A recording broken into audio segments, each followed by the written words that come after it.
여러분 우리가 살아가고 있는 이 대한민국이라는 사회를 패자부활전이 없는 사회다라고 얘기를 하곤 합니다. 사회에서 요구하는 기준들을 제때에 맞추고 갖추지 못하면은 왠지 내가 다시는 재기하지 못할 것 같은 그런 느낌을 받게 되는 것이죠. 재수, 삼수를 하지 않고 대학에 가야 될 것 같고 졸업하기 전에 아니면 졸업과 동시에 취직을 해야 될 것 같습니다. 취직을 하면 곧 결혼을 하고 또 승진을 하고 여러 가지 제때 내가 무엇인가를 제대로 해내지 못하면은 뭔가 실패한 사람이 될 것 같은 이 부담감이 우리에게 주어지게 된다라는 것이죠. 그런데 내가 이렇게 열심히 그 과업을 잘 통과하다가 아이를 낳게 되면은 다시 어떻게 될까요? 비슷한 패턴을 처음부터 다시 시작하게 됩니다. 우리 아이가 남들보다 늦지 않게 뒤집기를 해야 마음이 편안하고 말을 엄마 아빠를 빨리 불러줘야 마음이 편안하고 그렇기 때문에 조금씩 더 가르치고 뭐 영어 유치원을 보내고 끊임없이 우리는 세상이 우리에게 요구하는 그 시간 속을 살아가기를 이제 강요받을 때가 있다라는 것이죠. 딱 한 번 내가 잘못 선택하면 우리 자녀들이 결정적인 순간에 뭔가 선택을 잘못 내리면은 다시 일어서기 힘들 것이라는 불안함이 기본적으로 우리에게 깔려 있는 것 같습니다. 그래서 더 안정적인 길을 걸어갔으면 좋겠고 더 안정적인 선택을 우리가 해야 될 것 같은 강박감을 받게 되는 것이죠. 그래서 나답게 살아가는 것에는 굉장히 많은 용기가 필요합니다. 굉장히 많은 믿음이 필요하다라는 것이죠. 여러분, 막연한 미래가 주는 두려움들 때문에 다들 열심히 살기는 하지만 지쳐 있습니다. 노력을 하지만 정서적인 탈진을 경험할 때가 더 많은 것 같아요. 그리고 불투명하고 불확실한 미래가 주는 이 두려움 가운데 우리는 무엇인가 나를 지켜줄 확실한 것을 더 크게 갈망하게 됩니다. 그러니까 눈에 보이지 않는 무언가가 아니라 눈에 보이는 확실한 무엇인가가 나를 그리고 내 자녀들을 좀 지켜줬으면 좋겠다라는 바람을 자연스럽게 갖게 되는 것이죠. 통장에 찍혀 있는 잔고라든지 아니면 오를 것이 확실한 부동산이라든지 아니면 적어도 내 아들의 안정적인 미래를 보장해 줄 수 있을 것 같은 대학의 졸업장 정도는 있어야 완벽하진 않더라도 그래도 안정적인 울타리를 쳐줄 수 있지 않을까라는 그 마음이 모든 부모님들의 마음 가운데 주어지게 되는 것이죠. 마음 한켠에 어떤 생각이 있는 것입니까? 하나님만 믿고 살기에는 우리가 살아가는 세상이 너무나 살벌하고 살얼음판 같은 곳이기 때문에 그렇다라는 불신이 우리 안에 씨앗처럼 자라고 있는 것이죠. 여러분 오늘 본문의 이스라엘 백성들도 비슷한데요. 이스라엘 백성들은 사무엘에게 찾아가서 당신처럼 눈에 보이지 않는 하나님을 신뢰하는 사람 말고 다른 나라들과 같은 왕을 좀 세워 주십시오라는 요청을 하고 있습니다. 눈에 보이지 않는 하나님 말고 스스로 힘이 있고 권력이 있고 군사력이 있어서 스스로의 힘으로 우리를 안정적으로 지켜줄 누군가를 좀 세워 주십시오라는 요청을 하고 있다라는 거예요. 한두 명의 사람이 얘기하는 것이 아니라요. 이스라엘 백성들의 모든 장로들이 모였어요. 그리고 사무엘에게 찾아갑니다. 굉장히 공식적으로 얘기하는 거예요. 사무엘 당신은 이제 좀 늙었고 당신의 아들들은 보시다시피 엉망진창입니다. 그러니까 우리 주변에 있는 모든 나라들처럼 우리에게 좀 왕을 좀 세워주셨으면 좋겠습니다라는 얘기를 해요. 여러분 사무엘의 입장에서 이런 요청을 들었을 때 마음이 어떨 것 같습니까? 굉장히 힘들었을 것 같아요. 이제 본문에서는 사무엘이 기뻐하지 아니했다라고 표현을 하고 있는데 원문을 보면은 괴로워하다, 시달리다, 불쾌하다. 그리고 같은 또 다른 용례는 악을 행하다 해를 입히다라는 또 뜻을 가지고 있어요. 종합적으로 고민해 보면 다른 사람의 말로 인해서 굉장히 깊은 상처를 받고 악으로 갚아주고 싶을 만큼 굉장히 복잡한 감정을 사무엘이 느끼고 있었다라는 것이죠. 여러분 사무엘이 하나님을 경외하는 마음으로 이스라엘 백성들을 섬겼고 그래서 꽤 평화로운 시대가 오랫동안 지속이 되고 있었습니다. 물론 자녀들의 문제가 내 마음대로 되지 않기 때문에 그 아들들은 이 사무엘의 길을 따라가지 않았죠. 뇌물을 받고 판결을 굽게 하는 모습들을 보이고 있었습니다. 그런데 자신이 돌보던 백성들이 와서 당신과 같은 사사 말고 다른 나라처럼 왕을 좀 주십시오라는 얘기를 들을 때 개인적으로는 굉장히 깊은 자괴감이 들 것 같습니다. 자신의 전 인생이 부정당하는 것 같은 느낌이 들 것 같아요. 예를 들어서 며칠 전에 어버이날이었는데요.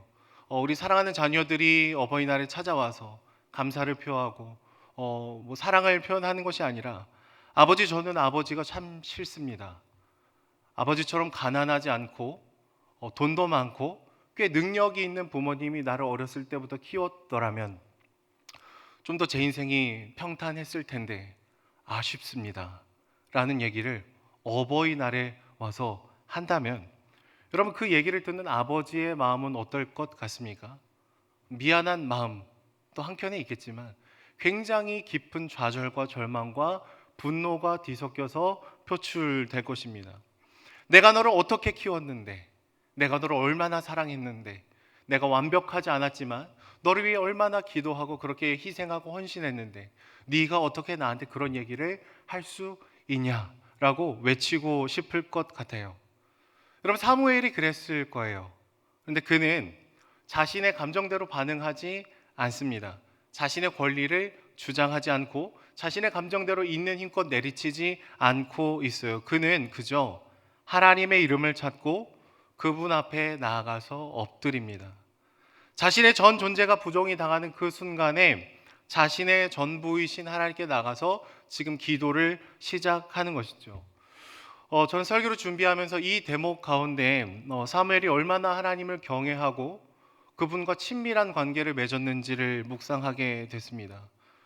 사람은 본래 결정적인 순간에 우리의 밑바닥이 드러나기 마련인데 자신의 모든 존재를 뒤집어 버리는 이런 요청 앞에서 사무엘은 감정적으로 반응하지 않고 엎드리고 기도하고 있다라는 것은 그가 그만큼 하나님 중심적인 삶을 살아갔다라는 것을 얘기를 하고 있는 것이죠. 사무엘이 하나님께 기도를 하니까요, 하나님께서 사무엘에게 위로를 해주시는 것 같아요. 7절의 말씀을 보시면 이렇게 얘기합니다. 그들이 너를 버림이 아니요 나를 버려 자기들의 왕이 되지 못하게 함이니라 라고 얘기를 하십니다. 사무엘아, 이스라엘 백성들이 지금 너를 거절하고 너를 버리는 것이 아니라 나를 버리는 거다라고 하나님이 이 문제의 본질을 정확하게 짚어주심과 동시에 사무엘의 상한 마음을 보호해 주시는 것 같아요. 나를 버리고 사무엘을 지켜내는 것이죠. 그리고 끊임없는 배반의 역사를 얘기하셔요.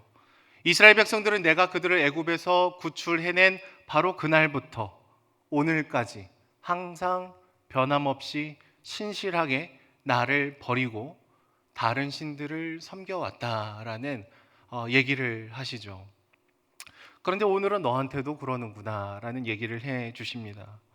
여러분 그렇습니다. 이스라엘 백성들은요 늘 하나님이 아닌 다른 것들을 굉장히 깊이 갈망해 왔습니다. 애굽의 노예로 살던 자들을 여러 가지 기적들을 통해서 구출해 주시고 자유를 주시고 하나님의 백성이 되게 하셨음에도 불구하고 조금만 어렵고 힘들고 무리 없으면 불평과 불만을 일삼았던 것이 그들이었던 것이죠. 눈에 보이지 않는 하나님을 의지하면서 살아가는 것을 너무나 불안해하고 불평했기 때문에 그들은 눈에 보이는 무엇인가를 끊임없이 만들어내고 싶어 했습니다. 손으로 잡히는 무엇을 만들어내곤 했어요. 왜 그렇습니까? 여러분 눈에 보이고 손에 만져져야 내가 원할 때 언제든 꺼냈을 수 있기 때문에 그렇습니다. 눈에 보이고 손에 만져져야 내가 원할 때 언제든지 쳐다보며 따질 수 있기 때문에 그렇습니다. 눈에 보이고 손에 만져져야 내가 죄를 짓거나 좀 부끄러운 행동을 할 때에는 눈에 보이는 그 신상을 아무도 안 보이는 곳에 숨길 수 있기 때문에 그런 것이죠. 여러분 하나님을 형상화한다라는 것에는 주인이 바뀐다는 함정이 숨어 있어요. 하나님의 형상을 우리가 만든다라는 것은 하나님을 위한 내가 아니라 나를 위한 하나님이라는 정말 말도 안 되는 역전을 일으키는 특징이 있다라는 것입니다. 모세가 율법을 받으러 시내산 위로 사라졌을 때에 이스라엘 백성들은 아론에게 얘기를 하죠. 우리를 위하여 우리를 인도할 신을 만들라. 하나님은 그들을 이렇게 평가해요. 명령한 길을 속히 떠나고 자기를 위하여 송아지를 부어 만들었다라고 얘기를 하고 있습니다. 금송아지를 보면서 하나님이라고 여호와라고 외쳤지만은 사실은 나를 위한 신으로 하나님을 쪼그라뜨리고 하나님을 통제하고 싶었던 것이죠. 그들은 광야를 걸어가면서 조금만 힘들면 애굽에서의 그 시절을 굉장히 낭만적으로 그려냈습니다. 그때는 뭐 부추도 먹을 수 있었고 고기도 먹을 수 있었고 뭐도 먹을 수 있었는데 지금은 우리가 이런 하찮은 음식을 먹고 있구나. 너희가 광야로 나를 이끌어낸 것은 우리를 광야에서 죽게 하려고 하는 것이 아니냐. 이런 표현들을 굉장히 많이 얘기를 했던 것이죠. 그리고 가나안 땅에 들어갔을 때는 어떻습니까? 이 땅에 주신 하나님을 찬양하고 하나님을 의지하고 하나님을 예배하는 것이 아니라 풍요를 보장해 주는 다른 우상들을 굉장히 환영하는 모습들을 이스라엘 백성들이 갖게 되죠. 하나님의 입장에서 이스라엘 백성들은요, 바람난 아내와 같습니다. 호세아의 바람난 아내처럼 그는 자신의 전 존재를 부정하고 다른 남자를 찾아 나서고 또 찾아 나서죠. 나를 버리고 누군가를 갈망합니다. 용서하고 용서해줘도 용서를 기회 삼아서 똑같은 짓을 반복을 하는 것이죠. 여러분, 오늘 말씀에 주님께서 얘기하시는 것이죠. 나는 버림에 익숙하다. 나는 배신에 익숙하다. 너희들은 과거에 나를 버려왔고 지금도 나를 버리고 있고 앞으로 걸어가면서 불안함이 다가올 때마다 나를 버릴 것이다. 늘 눈에 보이는 다른 무엇으로 나는 대체되어 왔다. 늘 너희는 나로 충분하지 않다고 얘기를 해왔다라는 것을 사무엘에게 지금 얘기해주고 있다라는 거예요. 여러분, 익숙하다라는 것이 또 그래도 괜찮다. 나는 아무런 문제도 없다. 라는 것을 의미하지 않습니다. 이스라엘 백성들이 들어갔던 가나안 땅이 젖과 꿀이 흐르는 땅이라고 성경에서 얘기를 하지만 하늘에서 비가 내리지 않으면 땅이 메마릅니다. 하늘에서 비가 내릴 때야 젖과 꿀이 흐르는 땅이 되게 되는 것이죠. 여러분, 이런 땅에 들어가고 싶습니까? 아니면 그냥 내가 저수지를 다 끼고 있어서 내가 물을 마음껏 가지고 와서 내가 농사를 다 지을 수 있는 그런 땅에 가고 싶습니까? 근데 하나님은 이 약속의 땅을 하나님을 의지하면서 걸어가는 그 땅을 정말로 풍요로운 땅으로 묘사를 해 준다라는 거예요. 그러나 인간의 입장에서는 불안하죠. 하늘을 바라보지 않고는 살 수 없는 곳이고 하늘을 의지하지 않고서는 걸어갈 수 없는 땅을 하나님이 약속해 주셨다라고 말을 하고 있다라는 거예요. 이런 불안함은 이스라엘 백성들의 고질병이었고 어떻게 보면 오늘을 걸어가는 우리가 갖고 있는 동일한 고질병일 수도 있겠습니다. 그래서 이스라엘 백성들은 왕을 요구하고 있는데 기도를 해도 응답이 되는지 아닌지 알 수 없는 막연함 말고 즉각적으로 나를 지켜주고 보호해줄 무엇인가를 제발 좀 주십시오. 우리도 더 이상 이런 불안함 가운데 노출이 되고 싶지 않습니다라는 얘기를 하고 있다라는 거예요. 또 오늘 말씀의 맨 마지막에 하나님이 그들의 말을 들어주는 것으로 내용이 끝이 납니다. 이스라엘 백성들이 원하는 왕이 무엇인지 그러나 그 현실을 다시 한번 마지막으로 묘사를 해 주셔요. 우리가 읽은 말씀 11절부터 18절까지의 말씀은 여러분 성경에서 세 번째로 긴 연설이라는 본문입니다. 85개의 단어로 구성이 된 아주 긴 연설문입니다. 근데 이 길고 긴 연설문에 끊임없이 반복이 되는 표현이 있는데 그것은 취하다, 빼앗기다라는 단어가 굉장히 여러 번 반복이 돼요. 지금 너희가 원하는 것이 탈취되는 삶이다. 지금 너희가 원하는 그 왕이 결국에는 너희의 자녀들을 빼앗고 너희의 돈을 빼앗고 너희의 자유를 빼앗고 너희를 속박시킬 무엇이라는 것을 하나님께서 외치고 있다라는 거예요. 하나님은 자신이 부정이 되는 그 순간에도 어떻습니까? 우리를 위하고 계셔요. 하나님의 존재를 불안하다라고 평가하고 하나님이 아닌 다른 왕을 좀 주십시오라고 얘기하는 이스라엘 백성들에게 사무엘을 통해서 다시금 다급하게 얘기하시는 그 내용은 나를 떠나서는 너희가 다 뺏기고 황량해지고 달콤하지만 망가지게 되는 그 일을 겪게 될 것이라고 소리쳐서 외치고 있다라는 것이죠. 실제로 하나님을 경외하지 않는 왕들은 누군가를 압제하고 짓누르는 데 빠릅니다. 자기들의 배를 채우고 자신들의 이익을 가지고 가기 위해서 누군가를 이용하는 데 굉장히 익숙했던 사람들이죠. 마치 출애굽 이전에 애굽의 사람들이 이스라엘 백성들에게 과도한 노역을 시켰던 것처럼 그들은 자발적으로 다시금 구원을 받았던 백성에서 그 이전에 노예로 살던 삶으로 기꺼이 들어가고 있다라는 거예요. 우리가 살아가는 세상도 비슷한 측면이 있지 않습니까?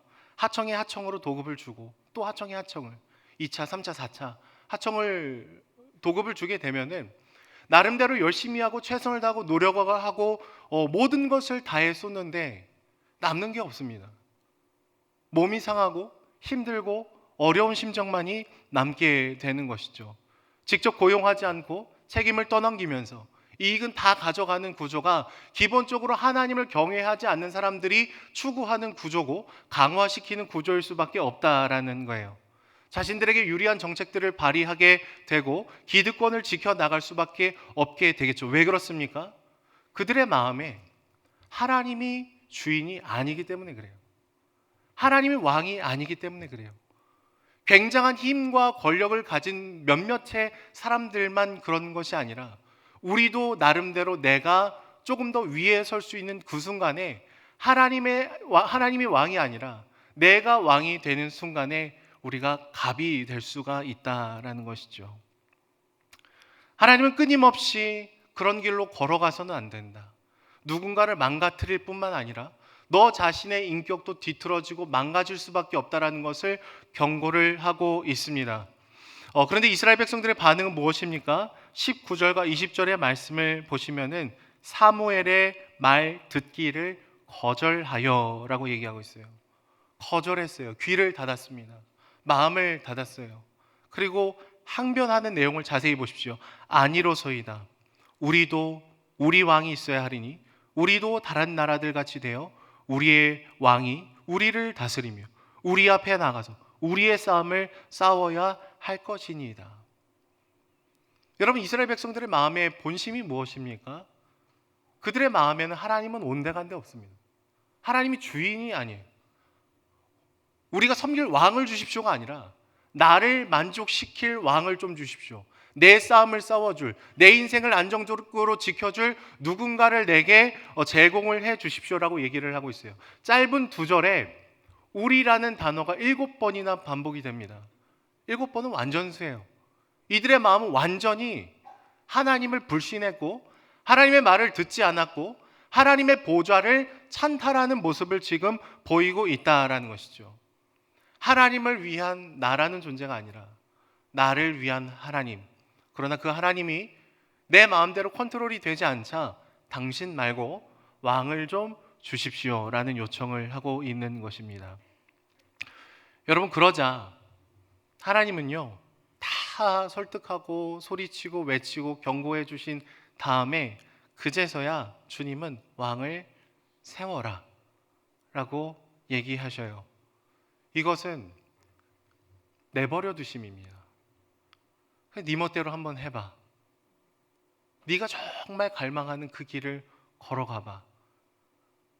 누군가가 너의 삶을 헤집어 놓고 다 빼앗아가고 너의 인격을 모독하고 너를 압제하는 그 불구덩이로 네가 정말 원한다면 나는 그걸 원하지 않지만 걸어가봐.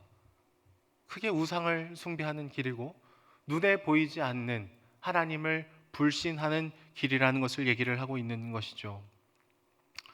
여러분, 구약 성경에서 계속해서 흐르는 아니면 여전히 우리 마음에 흐르고 있는 이 불신앙의 문제, 하나님 당신이 눈에 보이지 않고 때로는 내가 기도해도 기도의 응답이 제때 되지 않는 것 같아서 내가 하나님 기도를 멈추기 시작했고 하나님을 의지하기보다 여전히 세상에서 중요하다라는 가치를 동일한 강도로 추구하고 있는 우리의 모습이 이러한 모습일 수 있다라는 것입니다. 이 불신앙의 문제가 끊임없이 지속이 되는 그 순간에 보이지 않는 하나님을 신뢰할 수 없다라고 얘기하는 그 순간에 주님은 어떤 선택을 보이십니까? 보이지 않는다 하시니 보여주세요. 만질 수 없다라고 하시니 만질 수 있게 찾아오시죠. 보이지 않는 당신을 보기가 너무 어렵습니다. 라고 오랜 기간 동안 얘기를 하고 배신하고 배반하고 떠나가는 일상이 반복이 되자 인간의 몸을 입고 오셔서 여전히 우리를 하나님을 불안해하는 백성들에게 찾아오십니다. 인간의 몸을 입고 오시면은 우리가 예수님을 알아볼 만한데 유대인들이 예수님을 향한 반응은 어떤 것이었습니까? 처음에는 기적도 행하고 주목도 하고 많은 군중들이 예수님을 따라갔지만 결국에는 유대인들이 원하는 힘과 권력의 모습으로 오지 않자 예수님이 두 눈에 보였음에도 불구하고 눈을 감습니다. 예수님의 육성이 들렸지만 예수님의 가르침을 듣지 않게 되죠. 왜냐하면 예수님은 보이고 잡히는 것만 추구하는 삶을 사시지 않았고 보이는 곳 너머, 죽음 너머에 영원한 가치를 우리에게 보여주셨기 때문에 그렇습니다. 주 안에 사랑하는 여러분, 오늘을 살아가는 우리의 모습은 어떻습니까? 이 사무엘상의 말씀에 있는 이스라엘 백성들을 그냥 비판하고 넘어가기가 어려워요. 왜냐하면 나의 연약함이, 나의 불안함이, 자녀들을 향한 또 사랑과 불안함이 뒤섞여 있는 그 모습이 이 이스라엘 백성들 가운데 투영이 되어 있기 때문에 그렇습니다. 양육 4단계가 이번 주에 시작이 됐는데요. 개인적으로 그 하나님을 경험하는 삶을 이렇게 보면서 챕터 1챕터 정도쯤에 그런 내용이 기록이 되어 있더라고요. 예수님은 우리의 길이십니다. 구체적인 지도를 요구하지 않아도 그분과 동행할 때 우리의 불안함은 떠나가고 주님과 함께 임재하는 그 삶을 걸어갈 때 우리는 두려움을 이겨서 걸어갈 수 있다라는 그 내용이 기록이 되어 있어요. 제 개인적으로는 수도 없이 들어왔던 내용들인데 저의 성향은 굉장히 구체적이고 계획 세우는 것을 좋아하고 30분 단위로 수련회를 계획하는 것에 희열을 느끼는 그런 사람이거든요. 내적 치유 수양회 1박 2일 진행할 때 30분 단위 동선을 짜고 뭐 그런 걸 너무 좋아하는 사람입니다. 그런데 이 이스라엘 백성들의 모습이 제 모습 같은 거예요. 좀 구체적인, 안정적인 뭔가를 좀 주십시오. 하나님을 의지하면서 걸어왔는데도 하나님의 은혜를 누렸는데도 여전히 막연한 미래가 주는 두려움을 적극적으로 껴안고 하나님이 아닌 다른 무엇인가를 의지하려는 마음들이 들 때가 있다라는 것이죠. 오늘 말씀을 전하러 오기 전에 잠깐 기도하는 장소에 들어가서 한 가지 고백을 했습니다. 하나님, 당신은 길이십니다. 주님, 당신은 길이십니다. 내가 두 발자국 뒤에 어디로 가야 되는지 몰라도 주님은 아시고 주님 나와 함께 하시고 주님 나를 인도해 주실 분입니다. 그 고백을 계속해서 반복해서 고백을 하는데 제 안에 있는 불순물들을 드러내시고 하나님의 깊은 위로가 제 안에 물밀듯이 밀려 들어오는 것을 경험했습니다. 저희 집에 있는 3명의 자녀들이 있는데 애들이 다 성격이 제각기예요. 둘째가 저랑 똑같이 생기고 머리만 기르면 저희 둘째인데 둘째가 제 차를 타면 굉장히 불안해합니다. 계속해서 잔소리를 해요. 아빠, 비보호인데 가도 되지 않아? 빨간불이면 멈춰야 되지 않아? 아빠 왜 왼쪽으로 가는 거야? 일로 가야 되지 않아? 근데 첫째는 상대적으로 되게 편안해해요. 아빠가 가면 가겠지 뭐. 그냥 차를 편안하게 타고 갑니다. 근데 둘째를 보면서 저의 모습을 봐요. 하나님을 신뢰하면 믿고 그냥 따라가면 되는데 하나님 왜 일로 갑니까? 하나님 왜 왼쪽으로 안 가시죠? 오른쪽으로 가야 되는 거 아닙니까? 끊임없이 주님께 질문을 하지만 불안함이 제 안에 담겨 있었던 것이죠. 저는 저만 그렇다고 생각을 하지는 않습니다. 저렇게 굉장히 측은하게 보시는데 막연한 미래가 주는 두려움이 우리에게 다가올 때 우리도 종종 그러지 않습니까? 우리 오늘 밤에 함께 다시금 하나님의 임재를 깊이 사모할 수 있었으면 좋겠어요. 우리가 살아가는 세상은 우리를 가만히 내버려 두지 않지 않습니까? 두려움을 주고요. 계속해서 우리에게 겁을 줍니다. 하나님만 신뢰할 수 없지 않냐고 우리를 설득해내죠. 그러나 우리가 다시금 오늘 말씀을 깊이 돌아보면서 하나님 이스라엘 백성들의 모습과 같았던 모습이 나의 모습이었고 다시금 우리가 주님을 깊이 바라보고 하나님께 나아가는 저희들이 되게 해달라고 사무엘처럼 함께 엎드리며 주님의 임재 가운데 들어가는 저와 여러분들이 되시기를 소망합니다.